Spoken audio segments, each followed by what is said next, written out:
Students, my name is K. Sushma. I am working as a lecturer in economics at SP Government Arts and Science College, Palem, Nagar Kurnool district. ఈరోజు మనం BA second semester వారికి macro economics పేపర్లో భాగంగా money అంటే ఏంటో చూద్దాం. మనీని ద్రవ్యం అని పిలుస్తున్నాం. ద్రవ్యం అంటే ఏంటి, ద్రవ్యం నిర్వచనాలు ఏమిటి,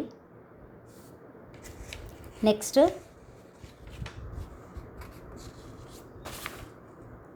ద్రవ్యం యొక్క వర్గీకరణ లేదా ద్రవ్యం రకాలు, ఆర్బీఐ ద్రవ్య కొలమానాలు ఏంటో చూద్దాం.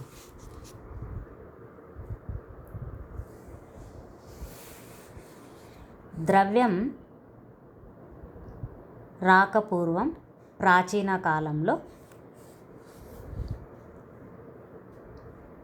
వస్తు మార్పిడి పద్ధతి ఉండేది. దానినే మనం బార్టర్ సిస్టమ్ అని అన్నాము. అంటే direct exchange of goods and services for other goods and services. అంటే ఒక వస్తువుకు బదులు మరొక వస్తువును, అంటే ద్రవ్యం వాడుకలోకి రాకపూర్వం బార్టర్ సిస్టమ్ ఉండేది, వస్తు మార్పిడి పద్ధతి ఉండేది. ఈ వస్తు మార్పిడి పద్ధతి వల్ల కొన్ని ఇబ్బందులను ప్రజలు ఎదుర్కొన్నారు. Lack of double coincidence of wands, అంటే ఇద్దరికి ఒకే రకమైన కోరికలు ఉన్నప్పుడు అవి తీర్చుకోవడం సాధ్యం కాదు. నెక్స్ట్ మెజర్స్ ఆఫ్ వాల్యూస్, విలువలను కొలవడంలో వస్తు మార్పిడి పద్ధతి సరిగ్గా పనిచేయలేదు. స్టోరింగ్ వాల్యూస్, ఏవైనా దాచిపెట్టాలంటే వస్తువులు కొన్ని రోజులకే పాడైపోతాయి. డిఫర్డ్ ఆఫ్ పేమెంట్స్, ఏవైనా పేమెంట్స్ చేయాలన్నా. ఆబ్సెన్స్ ఆఫ్ లోనింగ్, ఏదైనా లోన్ తీసుకోవాలన్నా.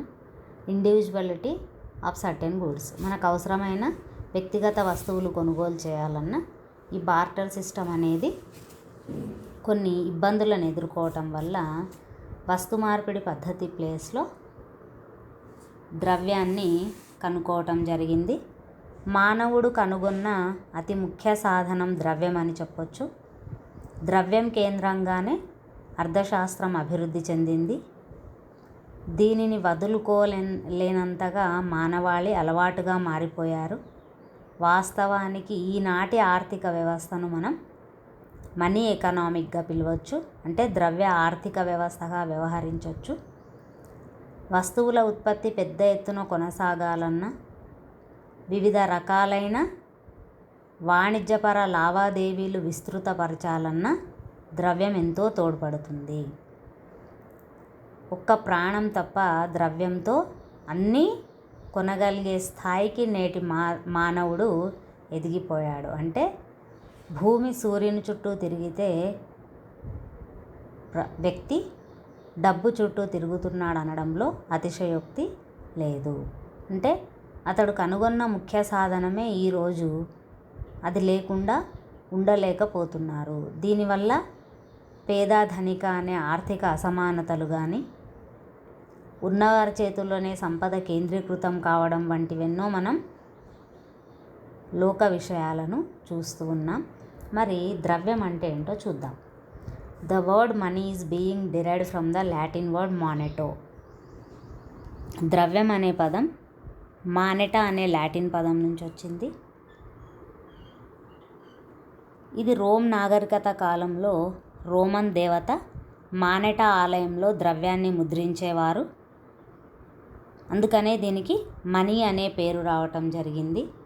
Money can be defined as any commodity that is generally accepted as medium of exchange and measure of value. అంటే ద్రవ్యాన్ని మనం వినిమయ మాధ్యంగా, విలువల కొలమానంగా ఉపయోగిస్తున్నాం. ఏ వస్తువును కొనుగోలు చేయాలన్నా ద్రవ్యం ద్వారానే దానికి ధర అనేది నిర్ణయించబడుతుంది.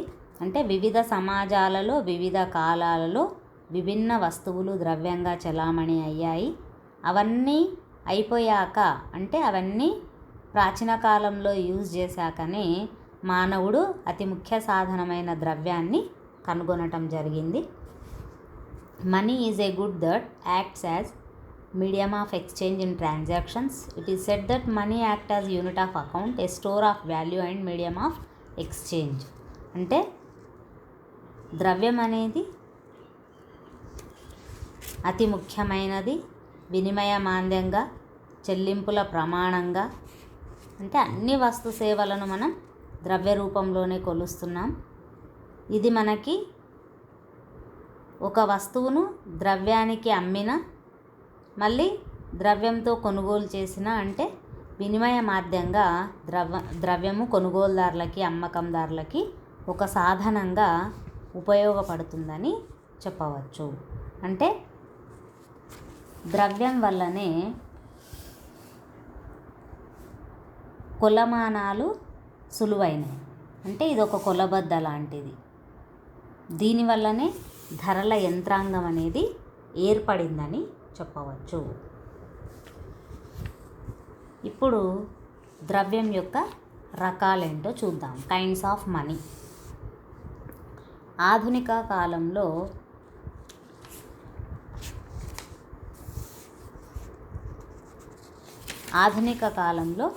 ద్రవ్యానికి విశిష్ట ప్రాముఖ్యత ఉన్నది. నేటి ఆర్థిక వ్యవస్థను ఆల్రెడీ మనం తెలుసుకున్నాం, ద్రవ్య ఆర్థిక వ్యవస్థగా పిలుస్తున్నాం. ద్రవ్యం గురించి ఒక ఫ్రెంచ్ ఆర్థికవేత్త టర్గో అనే ఆర్థికవేత్త ఏమని అభిప్రాయం ఇచ్చాడు అంటే, మానవుడు ఇంతవరకు ఆవిష్కరించిన వస్తువులలో ద్రవ్యం అద్భుతమైనది అంటాడు.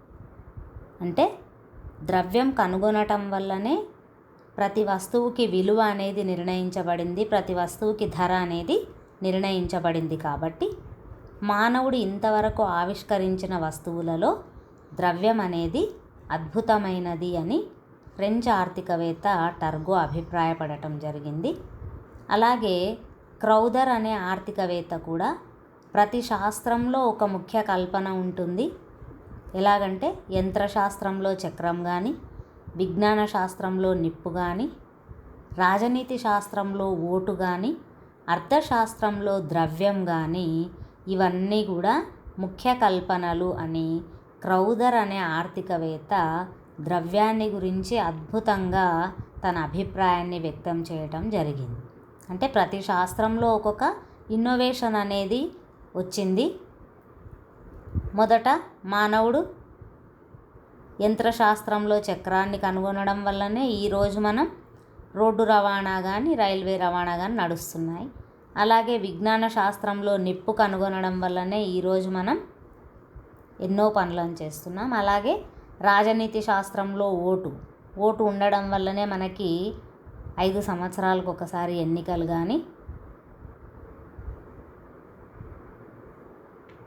ప్రజాస్వామ్యం అనేది ప్రశాంతంగా నడవడం కానీ, అలాగే అర్థశాస్త్రంలో ద్రవ్యం కనుగొనడం అనేది ఒక ముఖ్యమైన కల్పన అని క్రౌదర్ యొక్క అభిప్రాయం. అయితే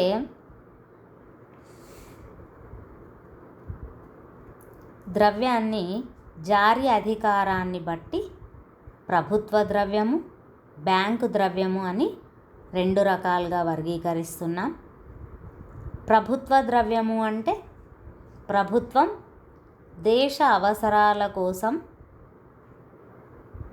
ప్రభుత్వ ఉత్తర్వుల మేరకు దేశంలో కేంద్ర బ్యాంక్ అంటే RBI, reserve bank of India అధికారికంగా ముద్రించే ద్రవ్యాన్నే ప్రభుత్వ ద్రవ్యము అంటారు. అంటే చలామణిలో ఉండే ద్రవ్యాన్నే ప్రభుత్వ ద్రవ్యము లేదా మనీ సప్లై అంటారు.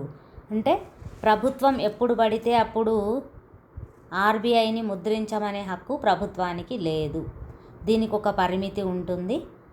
ఆ పరిమితికి లోబడి ప్రభుత్వ దేశ అవసరాల నిమిత్తం ప్రభుత్వ ఉత్తర్వుల మేరకు ఆర్బీఐ అధికారికంగా ముద్రించే ద్రవ్యాన్నే ప్రభుత్వ ద్రవ్యం అంటున్నాం.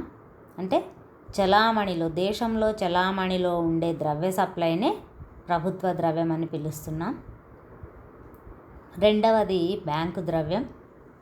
ప్రభుత్వ ఉత్తర్వులేమీ లేకుండా దేశంలో వాణిజ్య బ్యాంకులు తమ లావాదేవీల కోసం చలామణి చేసే ద్రవ్యాన్ని బ్యాంకు ద్రవ్యం అంటారు. ఇది కేవలం సంబంధిత బ్యాంకు మాత్రమే ఆమోదిస్తుంది. దీనికి బెస్ట్ ఎగ్జాంపుల్ ఏంటంటే చెక్కులు కానీ డీడీస్ కానీ మొదలైనవి. అంటే కేవలం వాణిజ్య బ్యాంకులు తమ లావాదేవీలకు అనుగుణంగా ద్రవ్యాన్ని ఆమోదించేవి బ్యాంకు ద్రవ్యం, చెక్కులు, డిమాండ్ డ్రాఫ్ట్స్ మొదలైనవి. నెక్స్ట్ ఇంకొక రకం ద్రవ్యం ఏంటంటే చట్టబద్ధమైన ద్రవ్యం. ప్రభుత్వం అధికారికంగా జారీ చేసే చట్టపరమైన ద్రవ్యాన్ని చట్టబద్ధమైన ద్రవ్యం అంటారు. ఇది 2 రకాలు: అపరిమిత చట్టబద్ధ ద్రవ్యం, పరిమిత చట్టబద్ధ ద్రవ్యం. అపరిమిత చట్టబద్ధ ద్రవ్యం అంటే వ్యవహారాలను నిర్వహించడానికి అప్పు తీసుకునేవారు ఎంత బాకీనైనా చెల్లించడాన్ని అపరిమిత చట్టబద్ధ ద్రవ్యం అంటారు. అంటే రుణదాతలు తప్పనిసరిగా ఎంత మొత్తాన్నైనా, రుణగ్రస్తులు ఎంత మొత్తాన్నైనా రూపాయల్లో చెల్లించవచ్చు. దీన్ని రుణదాతలు తప్పనిసరిగా అంగీకరించాలి. అది అపరిమితమైన చట్టబద్ధమైన ద్రవ్యం. పరిమిత చట్టబద్ధ ద్రవ్యం అంటే వ్యవహారాలు నిర్వహించుటకు ద్రవ్యంలో కొంత మొత్తంలో మన ప్రామాణిక ద్రవ్యమై ₹1 కన్నా తక్కువగా ఉన్న నాణ్యాలైతే 100 వరకు చెల్లించాలి. అంతకు మించి ఎక్కువ చెల్లిస్తే నిరాకరించవచ్చు. దీన్నే చట్టబద్ధమైన ద్రవ్యం అంటారు. ఇప్పుడు మనం చూసేది ఆకృతిని బట్టి ద్రవ్యము. పూర్వకాలంలో ఫస్ట్ వన్ కైండ్స్ ఆఫ్ మనీలో కమాడిటీ మనీ, వస్తురూప ద్రవ్యం అంటాం దీన్నే. కమాడిటీ మనీ, దీన్నే పూర్వకాలంలో ద్రవ్యం వస్తురూపంలో ఉండేది. ఆ దేశంలో సంస్కృతిని బట్టి, శీతోష్ణ స్థితిని బట్టి ఏదైనా విలువైన వస్తువును ద్రవ్యంగా పరిగణించేవారు. సముద్ర తీర ప్రాంతాల్లో గవ్వలను, ముత్యాలను ద్రవ్యంగా పరిగణించేవారు. గ్రీకు దేశస్థులు పశువులను ద్రవ్యంగా వాడారు. ఉత్తర అమెరికాలో పొగాకును ద్రవ్యంగా వాడారు. ఆఫ్రికాలో ఏనుగు దంతాలను ద్రవ్యంగా ఉపయోగించారు. అంటే వివిధ సమాజాలలో వివిధ కాలాలలో విభిన్న వస్తువులు ద్రవ్యంగా చలామణి అయ్యాయి. అంటే ప్రాచీన కాలంలో జంతు చర్మాలు, ధాన్యము, పండ్లు, పశువులు మొదలైనవి వస్తురూప ద్రవ్యంగా ఉపయోగించారు. గోల్డ్, సిల్క్, క్యాటిల్, సిల్వర్ ఇవన్నీ కూడా కమాడిటీ మనీ కిందికి రావటం జరుగుతుంది. అయితే ఈ వస్తురూప ద్రవ్యంలో కొన్ని లోపాలున్నాయి. ఏంటంటే ఈ వస్తువులు విభజించడానికి వీలు లేకపోవడం, ఎక్కువ కాలం నిల్వ చేయడానికి వీలు లేకపోవడం, అంతేగాక కొన్ని వస్తువులు రవాణా చేయడానికి వీలు లేకపోవడం వల్ల వస్తురూప ద్రవ్యానికి ప్రత్యామ్నాయంగా కన్వర్టబుల్ పేపర్ మనీ అనేది, తర్వాత లోహ ద్రవ్యం వచ్చింది. వస్తురూప ద్రవ్యానికి ప్రత్యామ్నాయంగా లోహరూప ద్రవ్యం రావటం జరిగింది. ఈ లోహరూప ద్రవ్యంలో రాగి, ఇత్తడి, బంగారు, వెండి మొదలైనవి ద్రవ్యంగా ఎంచుకున్నారు. ప్రపంచంలో మొట్టమొదటిసారిగా క్రీస్తుపూర్వం 700 సంవత్సరంలో లిబియా దేశంలో ఈ లోహరూప ద్రవ్యాన్ని మొట్టమొదటిసారిగా ఉపయోగించటం జరిగింది. ఈ ద్రవ్యం వల్లనే ఆ కాలం నాటి నాగరికత, చారిత్రక పరిస్థితులు, ఆర్థిక పరిస్థితులు తెలుస్తున్నాయి. వెండి, బంగారు సప్లై తక్కువ కాబట్టి వీటిని ద్రవ్యంగా ఎంపిక చేయలేదు. ప్లాటినం అతి విలువైంది కాబట్టి దాన్ని కూడా ఎంపిక చేయలేదు. ఇనుము అధిక పరిమాణంలో ఉండటం వల్ల దీనిని కూడా ఉపయోగించకుండా లోహ ద్రవ్యాన్ని 2 రకాలుగా వర్గీకరించారు. పూర్తి విలువ కలిగిన నాణ్యాలు, టోకెన్ నాణ్యాలు అని. పూర్తి విలువ కలిగిన నాణ్యాలు బంగారు, వెండి మొదలైన నాణ్యాలకి పూర్తి విలువ ఉంటుంది. ఇది నగల రూపంలో ఉన్నప్పటికీ వీటిని కరిగించి విలువను కట్టొచ్చు. వీటికి ముఖ విలువ, ముద్రిత విలువ రెండు సమానంగా ఉంటాయి. టోకెన్ నాణ్యాలంటే అంతర్గత విలువ కన్నా బహిర్గత విలువ ఎక్కువగా ఉన్న నాణ్యాలు. వీటిని కరిగించిన పూర్తి విలువ అనేది ఉండదు. ప్రస్తుతం అనేక దేశాల్లో చిహ్న ద్రవ్యం, టోకెన్ ద్రవ్యం అమలులో ఉంటుంది. సో ఈ పేపర్ మనీ అనేది బంగారు, వెండి రూపంలోకి వీటిని కన్వర్ట్ చేయడానికి వీలుండేవి. Examples gold and silver certificates. అంటే లోహ ద్రవ్యంలో ఇబ్బందుల కారణంగా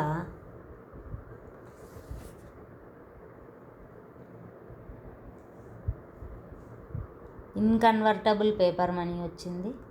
అంటే దీన్ని బంగారు, వెండి దానిలోకి విలువలను మార్చడానికి వీలుండదు. దీన్నే లీగల్ టెండర్ మనీ అని పిలుస్తారు. Examples paper notes, coins. అంటే లోహ ద్రవ్యంలో ఇబ్బందుల వల్ల ఈ కాగితపు ద్రవ్యం చలామణిలోకి వచ్చింది. లోహ ద్రవ్యాన్ని ఒక ప్రాంతం నుంచి మరో ప్రాంతానికి తీసుకెళ్ళడానికి కానీ, పెద్ద పెద్ద లావాదేవీలు నిర్వహించడానికి కానీ లోహ ద్రవ్యం వల్ల ఇబ్బందులు ఎదురయ్యాయి. వ్యాపారస్తులు ప్రారంభంలో తమ దగ్గరున్న లోహ ద్రవ్యానికి బదులు పత్రాలను ఉపయోగించేవారు. కొంతకాలం తర్వాత వీటిని ద్రవ్యంగా గుర్తించారు. కాలక్రమేణా ప్రభుత్వం కాగితపు ద్రవ్యాన్ని జారీ చేసింది. అందువల్ల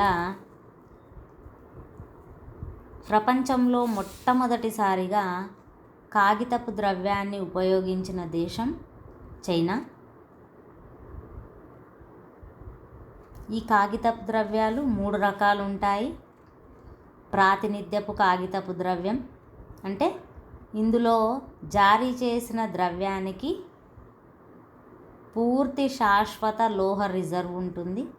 అంటే ప్రజలు కోరిన వెంటనే ఏ వ్యక్తికైనా కాగితపు ద్రవ్యానికి బదులు బంగారాన్ని కానీ లోహాన్ని కానీ చెల్లింపు చేసే ఏర్పాటు ఉంటుంది.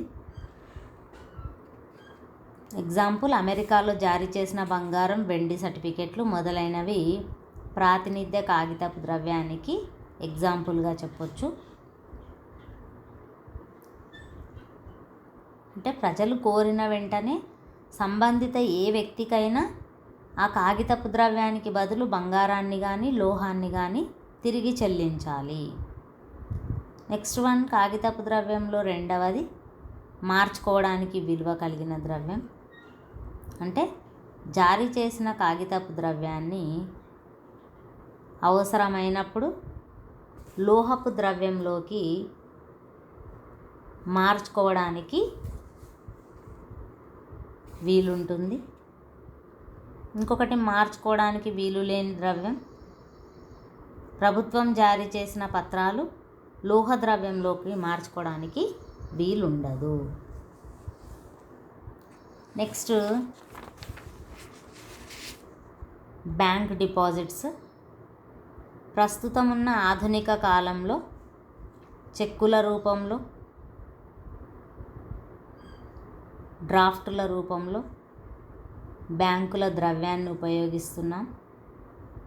అంటే డిమాండ్ డిపాజిట్స్ కావచ్చు, సేవింగ్ డిపాజిట్స్ కావచ్చు, టైం డిపాజిట్స్ కావచ్చు. ఇవన్నీ ఆధునిక కాలంలో ఇప్పుడు మనం బ్యాంక్ డిపాజిట్స్ను ఉపయోగిస్తున్నాం. తర్వాత ఎలక్ట్రానిక్ మనీ. దీన్నే మనం ప్లాస్టిక్ ద్రవ్యము అని, ఎలక్ట్రానిక్ ద్రవ్యము అని కూడా పిలుస్తున్నాం. ఎక్కువగా అభివృద్ధి చెందిన దేశాల్లో ఇలాంటి ద్రవ్యాన్ని ఉపయోగిస్తున్నారు. అంటే క్రెడిట్ కార్డు ద్వారా, డెబిట్ కార్డు ద్వారా, చార్జెస్ కార్డు ద్వారా ఆర్థిక వ్యవహారాలను కొనసాగిస్తున్నారు. అంటే ద్రవ్యం అనేది ఈ ఎలక్ట్రానిక్ క్యాష్ కార్డ్స్ ద్వారా దాచుకొని సింపుల్గా జేబులో డబ్బులు తీసుకెళ్లకుండా కార్డులు తీసుకువెళ్తే ఆ అకౌంట్లోని ద్రవ్యం అనేది వారికి వెళ్ళిపోతుంది. ఇప్పుడు నేటి ఆధునిక కాలంలో ద్రవ్య వ్యవహారాలు ఈ ప్లాస్టిక్ ద్రవ్యం ద్వారానే కొనసాగుతున్నాయని చెప్పవచ్చు. ఇప్పుడు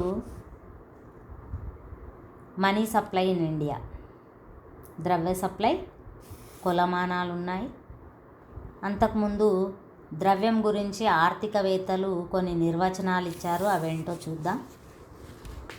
క్రౌథర్ అనే ఆర్థికవేత్త ద్రవ్యాన్ని వినిమయ సాధనంగా అందరూ అంగీకరించేదే కాకుండా విలువల కొలమానంగా ఉపయోగపడేది ఏదైనా ద్రవ్యమని క్రౌథర్ అనే ఆర్థికవేత్త చెప్పటం జరిగింది. అంటే వినిమయ సాధనంగానే కాకుండా ఒక వస్తువుకు బదులు ఇంకొక వస్తువుని తీసుకోవడమే కాకుండా ధర చెల్లించడానికి కారణం కూడా ద్రవ్యమే అని క్రౌథర్ యొక్క అభిప్రాయం. ఎఫ్ఏ వాకర్ అనే ఆర్థికవేత్త అభిప్రాయంలో ద్రవ్యం ఏ పని అయితే చేస్తుందో అదే ద్రవ్యం అంటారు వాకర్ ఆర్థికవేత్త. అంటే ద్రవ్యం ద్వారా ఏ పనులైతే సాధ్యమవుతాయో అదే ద్రవ్యము అని సింపుల్గా ఎఫ్ఏ వాకర్ అనే ఆర్థికవేత్త తన అభిప్రాయాన్ని తెలియజేస్తారు. నెక్స్ట్ రాబర్ట్సన్ అనే ఆర్థికవేత్త వస్తు క్రయ విక్రయ చెల్లింపుల్లో ఇతర వ్యవహార పరిష్కారాల్లో అధికంగా జనామోదం పొందిందే ద్రవ్యం అంటారు. అంటే వస్తువులను అమ్మకంలో కానీ కొనుగోలులో కానీ చెల్లింపులలో, అమ్మకాలు కొనుగోలు చెల్లింపులలో, నెక్స్ట్ వ్యాపార పరిష్కారాలలో, వ్యవహారాలలో అధికంగా జన ఆమోదం పొందిందే ద్రవ్యమని రాబర్ట్సన్ యొక్క అభిప్రాయం. జేఎం కీన్స్ అనే ఆర్థికవేత్త ప్రకారం దేనిని చెల్లించడం వల్ల రుణ ఒప్పందాలు, ధర ఒప్పందాలు పరిష్కారం అవుతాయో, దేనికైతే సాధారణ కొనుగోలు శక్తి ఉంటుందో అదే ద్రవ్యమని కీన్స్ అనే ఆర్థికవేత్త తన నిర్వచనాన్ని తెలియజేస్తారు. అంటే ఏ సాధనం ద్వారా అయితే రుణ ఒప్పందాలు కానీ ధర ఒప్పందాలు కానీ పరిష్కారం అవుతాయో అలాగే కొనుగోలు శక్తి ఏ వస్తువుకైతే ఉంటుందో అదే ద్రవ్యము అని జేఎం కీన్స్ ద్రవ్యాన్ని గురించి చక్కని నిర్వచనాన్ని ఇవ్వటం జరిగింది. ఇప్పుడు మనం ద్రవ్య సప్లై కొలమానాల గురించి తెలుసుకుందాం. అయితే 1977లో 1977లో ఆర్బీఐ ద్రవ్య కొలమానాలను తెలియజేసింది.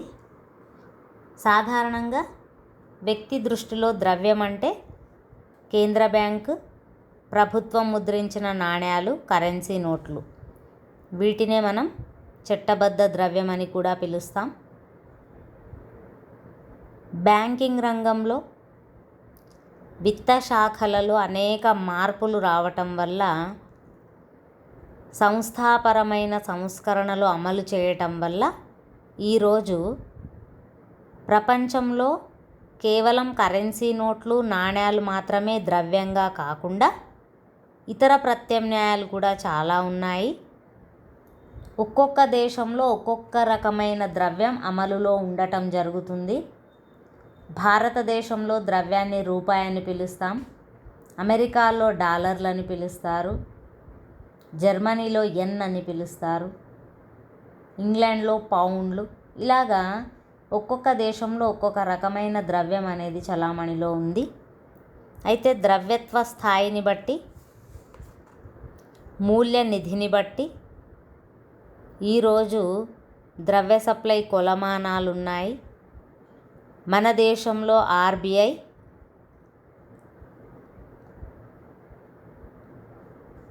ఈ ద్రవ్య సప్లైకి సంబంధించిన వివరాలను ప్రతి సంవత్సరం అధికారికంగా ప్రకటిస్తుంది. ఆర్బీఐ ద్రవ్య కొలమానాలను 4 రకాలుగా విభజించింది. M1, M2, M3, M4గా. M1ను మనం నారో మనీ అంటున్నాం.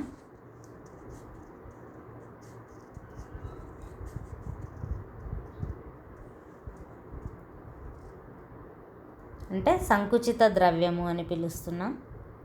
M2 కూడా నారో మనీ. M3ని మనం బ్రాడ్ మనీ అని పిలుస్తున్నాం, విశాల ద్రవ్య కొలమానం అని పిలుస్తున్నాం. M4ను కూడా బ్రాడ్ మనీగానే పిలుస్తున్నాం.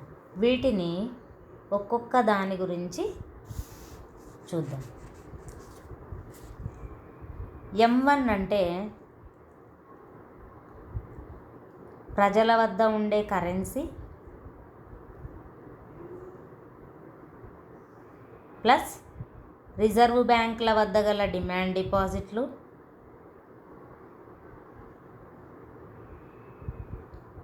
ప్లస్ వాణిజ్య బ్యాంకుల వద్ద ఉన్న డిమాండ్ డిపాజిట్లు ప్లస్ సహకార బ్యాంకుల వద్ద గల డిపాజిట్లు.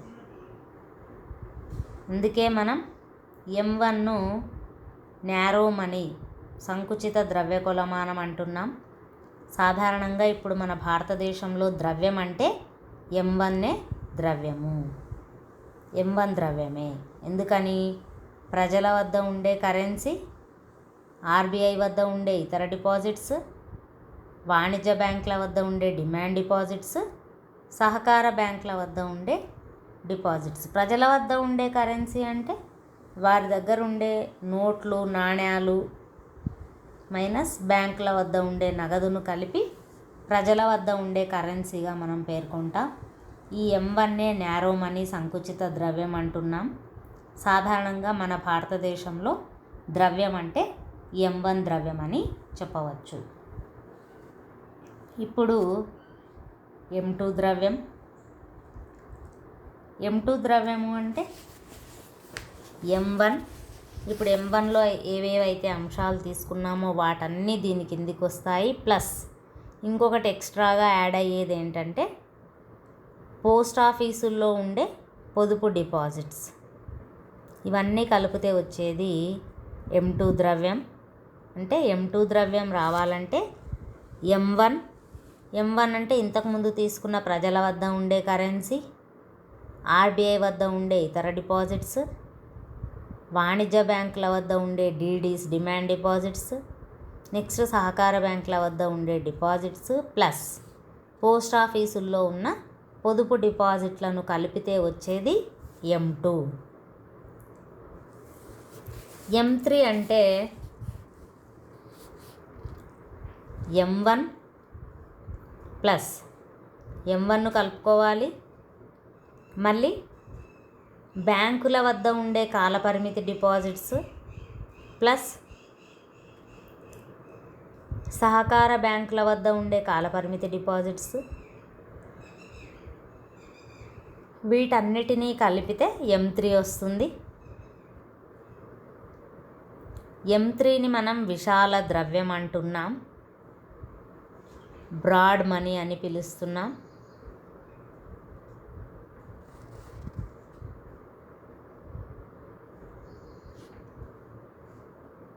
తర్వాత M4 రావాలంటే M3 ప్లస్ మొత్తం పోస్ట్ ఆఫీసుల్లో ఉండే కాలపరిమితి డిపాజిట్లను తీసుకుంటే వచ్చేది M4. అంటే పోస్ట్ ఆఫీసుల్లో వివిధ రకాల డిపాజిట్లు ఉంటాయి. బ్యాంకు డిపాజిట్ల వల్లనే భద్రత, ద్రవ్యత్వం ఎక్కువ ఉంటుంది. వీటిని గణించడానికే M2, M4 అనే కొలమానాలను తీసుకున్నారు. M1కి ద్రవ్యత్వం ఎక్కువ ఉంటుంది, M4కి ద్రవ్యత్వం చాలా తక్కువ ఉంటుంది. భారత రిజర్వ్ బ్యాంక్ ఈ వర్గీకరణను కొంచెం మార్పు చేసి మళ్ళీ కింది విధంగా వర్గీకరించింది. M1 అంటే కరెన్సీ, నాణ్యాలు, డిమాండ్ డిపాజిట్లు, ఇతర డిపాజిట్లు అని వర్గీకరించింది. అలాగే M2 అంటే M1 ప్లస్ డిమాండ్ డిపాజిట్లు అని తీసుకుంది.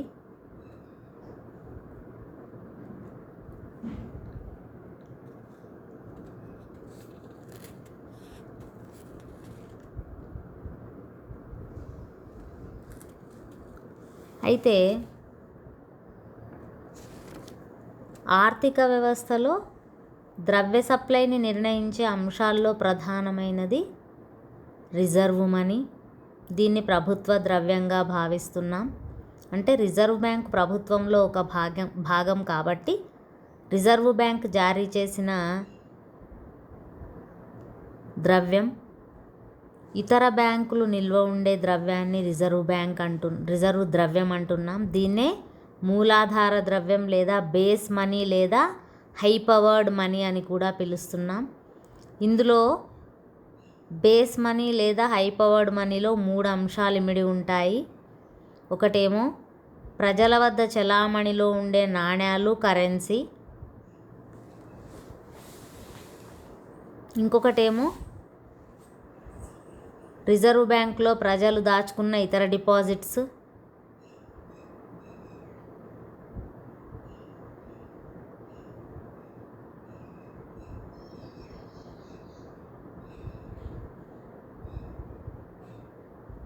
మరొకటేమో రిజర్వ్ బ్యాంకు సృష్టించి జారీ చేసిన ద్రవ్యం.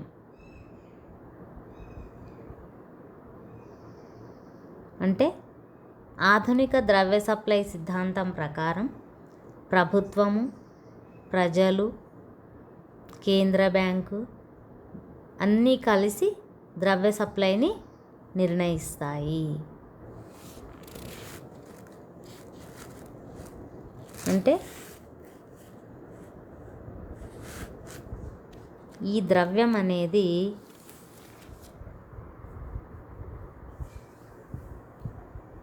ఎంత చలామణిలో ఉంటుందో అంత ప్రజలను బానిసల్ని చేస్తుంది. అంటే ప్రతి వ్యవహారం ద్రవ్యంతోనే కొనసాగుతుంది. ద్రవ్యం లేకుండా మనం ఏ పనిని కూడా నిర్వర్తించలేము. పైసా ఫేకో తమాషా దేఖో అంటే ప్రతి వస్తువు కొనుగోలు చేయాలన్నా ద్రవ్యం అవసరం ఎంతో ఉంటుంది.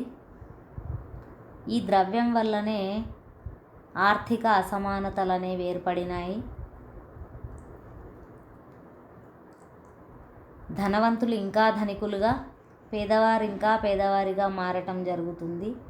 ఈ ద్రవ్య సప్లై దేశంలో ఎక్కువ చలామణిలో ఉండటం వల్లనే ద్రవ్యోల్బణం అనేది ఏర్పడుతుంది. అంటే ధరలు ఎంత పెరిగినప్పటికీ ప్రజలు వాటిని కొనుగోలు చేసే స్థాయిలో ఉంటే ద్రవ్యోల్బణం పెరుగుతూనే ఉంటుంది. అంటే ధరలు నిరాటంకంగా పెరుగుతూనే ఉంటాయి. దేశంలో ద్రవ్య సప్లై ఎక్కువ కాకుండా నియంత్రించేది RBI తన కొలమానాల ద్వారా. అంటే ద్రవ్య కొలమానం,